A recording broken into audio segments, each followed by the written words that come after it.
Hey everybody, I have another oat baked muffin recipe for you, and I hope you're gonna like this. See if I can show them to you. These are peanut butter, banana, chocolate chip oat bakes that are very high in protein. I have added no sugar, and I used gluten-free oats, which I forgot to mention in my other videos, so they are also gluten-free.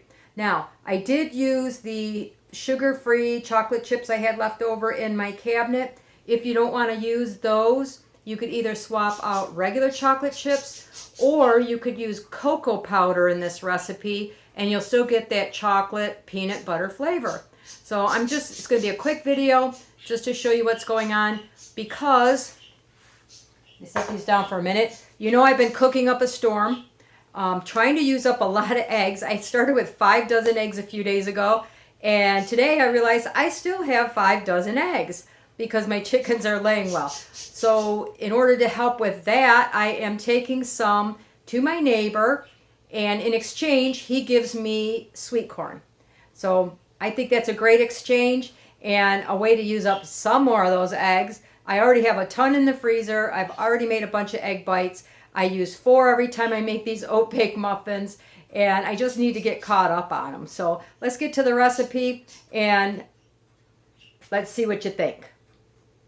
I hope you guys don't get sick of seeing my oat muffin recipes, because I just came up with another idea to use up some of the items I've had for a while for Shelf-tember. One of which is this peanut butter powder, and I have some vanilla whey protein powder and some sugar-free chocolate chips that I've had in the refrigerator, in the cabinet.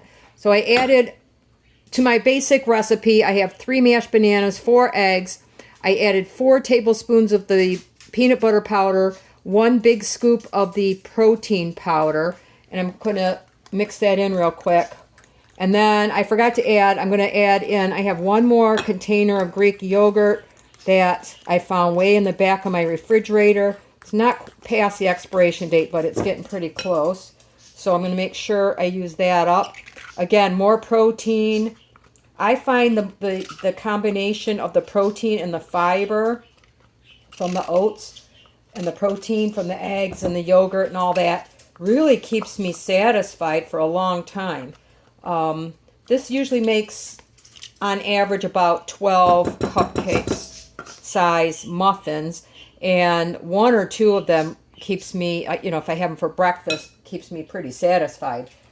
They also make a great snack in the evening because they're different flavors, and I don't have this desire to keep looking for something because I'm a little bit hungry in the evening. So I'm going to mix this up real quick. I'm going to do my usual, just going to add my oats, and I'm going to stir in the chocolate chips, bake them at 350 degrees for about ½ hour. And I just wanted to share another way that I'm using up a few items and having a nice variety of these oat muffins. I really enjoy them, and they freeze well. They're quick to, if you like them warm, you can warm them up in the microwave, or honestly, some of them are really good frozen too. All right, my peanut butter banana chocolate oat baked muffins, hot from the oven, and they really look delicious. I had a little bit of the muffin mix left. I zapped it in the microwave. Won't be as good as this, but man, it really turned out great. So here's another idea to use up some of the things in the pantry. I'm sure you could probably use regular peanut butter in some capacity as well, but hey, all the better for me. Some more muffins that I can keep a few out for snacks, and then the rest are going in to my freezer. Let me know if you're getting bored with these recipes.